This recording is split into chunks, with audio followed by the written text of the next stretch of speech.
حضور سید عالم صلی اللہ علیہ وسلم نے ارشاد فرمایا، میرے آقا مولا نے فرمایا 4 لوگ ایسے ہیں جو اللہ کے غضب میں صبح کرتے ہیں اور اللہ کے غضب میں شام کرتے ہیں۔ صحابہ نے پوچھا یا رسول اللہ وہ 4 کون سے ہیں؟ میرے آقا مولا صلی اللہ علیہ وسلم نے فرمایا ایک تو وہ مرد ہے جو عورتوں جیسی مشابہت اختیار کرے، اور ایک وہ عورت ہے جو مردوں جیسی مشابہت اختیار کرے۔ تو وہ اللہ کے غضب میں صبح بھی کرتے ہیں اور اللہ کی ناراضگی میں شام کرتے ہیں۔ اور میرے آقا و مولا صلی اللہ علیہ وسلم نے اپنی زبان مبارکہ سے لعنت فرمائی ان مردوں پر بھی اور ان عورتوں پر بھی۔ میرے آقا و مولا صلی اللہ علیہ وسلم نے فرمایا المشتبہین من الرجال بالنساء، وہ مرد جو عورتوں جیسی صورت اختیار کرتے ہیں اور وہ عورتیں جو مردوں جیسی صورت اختیار کرتے ہیں، اللہ کی ان پر لعنت ہو۔ اب لعنت سے مراد کیا ہے جی؟ لعنت سے مراد یہ ہے کہ لغوی معنی اس کا یہ ہے کہ اللہ کی رحمت سے محروم ہو جانا، اور جو اللہ کی رحمت سے محروم ہو جائے وہ اللہ کے غضب کا مستحق ٹھہرتا ہے، اور جو اللہ کے غضب کا مستحق ٹھہرے وہ دنیا و آخرت میں برباد ہو جاتا ہے۔ یہ ہے لعنت کا معنی۔ اور میرے آقا و مولا صلی اللہ علیہ وسلم وہ زبان جس کو سب کن کی کنجی کہیں، اس کی نافذ حکومت پہ لاکھوں سلام۔ اب جس زبان سے ان کے اوپر لعنت ہوئی ہے وہ تو قیامت تک برستی رہے گی۔ اور لعنت سے مراد آپ کو بتا دیا کہ لعنت سے مراد وہ اللہ کی رحمت سے محروم ہو گئے، اور جس کو میرے آقا و مولا اللہ کی رحمت سے محروم کریں اسے رب کی رحمت دلوانے والا اور کون ہوگا؟ اس کو قیامت تک اللہ کی رحمت کوئی نہیں دلوا سکتا۔ اور جو اللہ کے غضب کا مستحق ٹھہر جائے، میرے آقا و مولا صلی اللہ علیہ وسلم کی زبان مبارکہ سے اسے اللہ کے غضب سے بچا کون سکتا ہے؟ عطائے عرب، جلائے کرب، فیوز عجب، بغیر طلب، یہ رحمت رب ہے کس کے سبب؟ بے رب جہاں تمہارے لیے۔ یہ اللہ کی رحمت ہے ہی حضور کے سبب، اور اللہ کی رحمت کا سب سے بڑا مظہر میرے آقا و مولا صلی اللہ علیہ وسلم کی ذات ہے۔ اب جو میرے آقا و مولا صلی اللہ علیہ وسلم کی زبان مبارکہ سے جن پر لعنت ہوئی ہے، اور وہ کام کر کے کوئی سمجھے میں مسلمان بچ جاؤں گا یا میرا دین بچ جائے گا یا میں اللہ کی رحمت پالوں گا، وہ کبھی بھی نہیں پا سکتا۔ اب رہی بات، پوری دنیا میں ایک ڈھونگ رچایا گیا۔ وہ سب سے پہلے حقوق نسواں پہ ڈھونگ رچایا گیا جی، عورتوں کے حقوق۔ پھر اس کے بعد رچایا گیا جی اقلیتوں کے حقوق۔ پھر اس کے بعد ٹرانسجنڈر کہہ رہے ہیں آج لوگ کہ جناب یہ بہت بڑا مسئلہ بن گیا ہوا ہے۔ بھائی حق وہ ہے جو میرے آقا و مولا صلی اللہ علیہ وسلم کی شریعت انسان کو بھی دیتی ہے، جانور کو بھی دیتی ہے، چوپایوں کو بھی دیتی ہے۔ حقوق ان کے وہی ہیں جو میرے آقا و مولا صلی اللہ علیہ وسلم فرما گئے، اور شریعت سے ہٹ کر کوئی حقوق دینے آئے گا تو پھر اس کا انجام یہی ہوگا کہ عورتوں کو حقوق دینے لگے تو بے حیائی بڑھ گئی۔ بھائی جب عورتوں کو حقوق دینے کی باری آئی تو پھر بے حیائی بڑھائی گئی، عورتوں کو حق نہیں ملا۔ آج بھی کسی جا کے سمجھدار اور کسی بھی شعور رکھنے والے سے جا کر پوچھو، بلکہ شعور رکھنے والی خاتون سے جا کر پوچھو کہ تمہیں تمہارا حق ملا ہے، وہ کہے گی نہیں، میری تصویر اتار کر بورڈوں پر تو لگا دی گئی ہے لیکن مجھے میرا حق نہیں ملا۔ مجھے برہنہ تو کر دیا گیا ہے لیکن میرا حق نہیں ملا۔ مجھے جناب سٹاف تو رکھ لیا گیا ہے آفیسز میں، جناب چائے پلانے کے لیے اور ریسیپشن پر سامنے دکھانے کے لیے تو رکھ دیا گیا ہے لیکن میرا حق نہیں ملا۔ یاد رکھنا قیامت تک حق اسی کو ملے گا جو میرے آقا کا فرمان مانے گا، اور جو اس سے علاوہ حق ڈھونڈنے جائے گا پھر کے گلی گلی تباہ، ٹھوکریں سب کی کھائے کیوں، دل کو جو عقل دے خدا پھر تیری گلی سے جائے کیوں۔ حق وہی ہے جو میرے آقا و مولا صلی اللہ علیہ وسلم کے دین نے دیے، جو میرے آقا و مولا صلی اللہ علیہ وسلم کی شریعت نے دی۔ اب آ جائیں اقلیتوں کے حقوق پر۔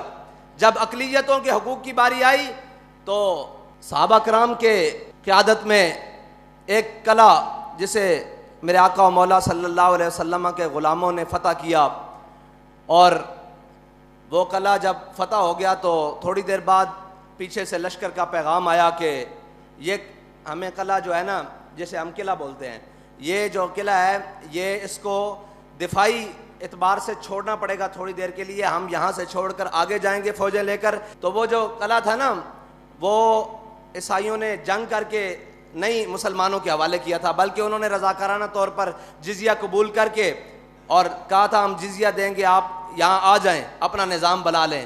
تو جب میرے آقا و مولا صلی اللہ علیہ وسلم کے غلاموں نے وہ قلعہ چھوڑنے کی بات کی نا، تو انہوں نے کہا جی یہ آپ نے ہمیں پیسے دیے تھے، یہ سونا دیا تھا، یہ چاندی دیے تھے، یہ مال، یہ زر، یہ گھوڑے، یہ استبل، یہ محل، یہ سارا کچھ واپس لے لیں، ہم آپ کی حفاظت نہیں کر سکتے. ہم آگے جا رہے ہیں دشمنوں سے جنگ لڑنے کے لیے، واپس آئیں گے تو آپ سے بات ہوگی، تب تک کے لیے آپ اپنی امان میں رہیں، ہماری امان سے نکل کر. تو جب صحابہ کرام کی فوجیں اور لشکر سارا کچھ باہر نکل رہا تھا نا قلعے سے، تو عیسائی کھڑے ہو کر ایسے دامن پھیلا کر ایسے دامن پھیلا کر کھڑے ہو کر کہہ رہے تھے یا اللہ ان دشمنوں کو دوبارہ واپس لے آئیں. یہ ہے اسلام کی اقلیتوں کے لیے حقوق.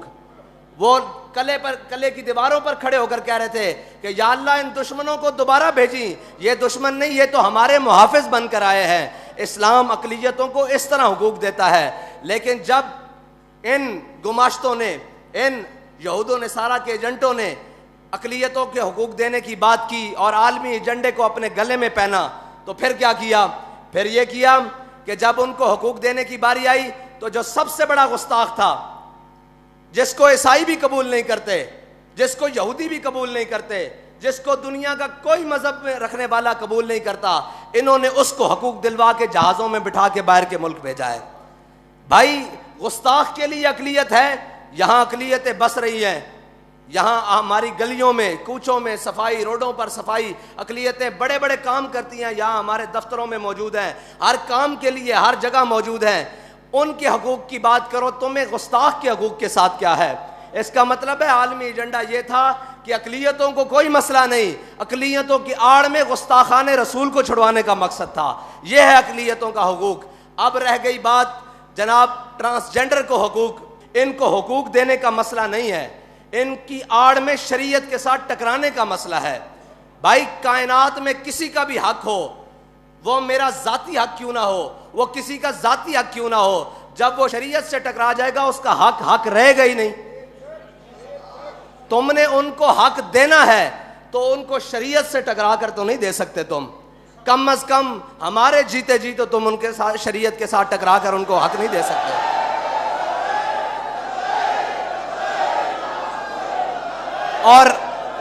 اور وہ حق رہا ہی نہیں جو شریعت سے ٹکرا جائے. اب تو وہ کفر بن گیا ہے جو شریعت سے ٹکرا کر ان کو حق دینے کی بات کرے.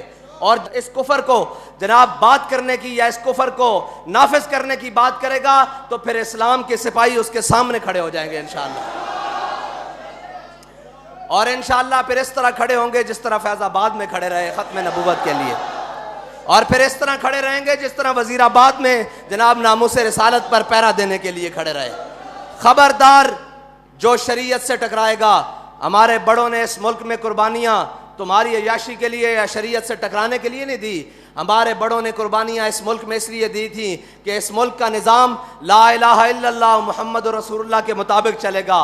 اس ملک کا نظام میرے آقا و مولا صلی اللہ علیہ وسلم کے دین کے مطابق چلے گا. اس ملک کا نظام میرے آقا و مولا صلی اللہ علیہ وسلم کی شریعت کے مطابق چلے گا. اللہ تعالیٰ تو آنو تے مینو حضور دے دین نال وفا نصیب فرمائے. اور جناب حضور دے دین دی سربلندی واسطے سانو ہمیشہ میدان عمل چ رہن دی توفیق عطا فرمائے. جے اے بل واپس نہ ہویا تو انشاءاللہ پھر اے تا جے گل ہے نا.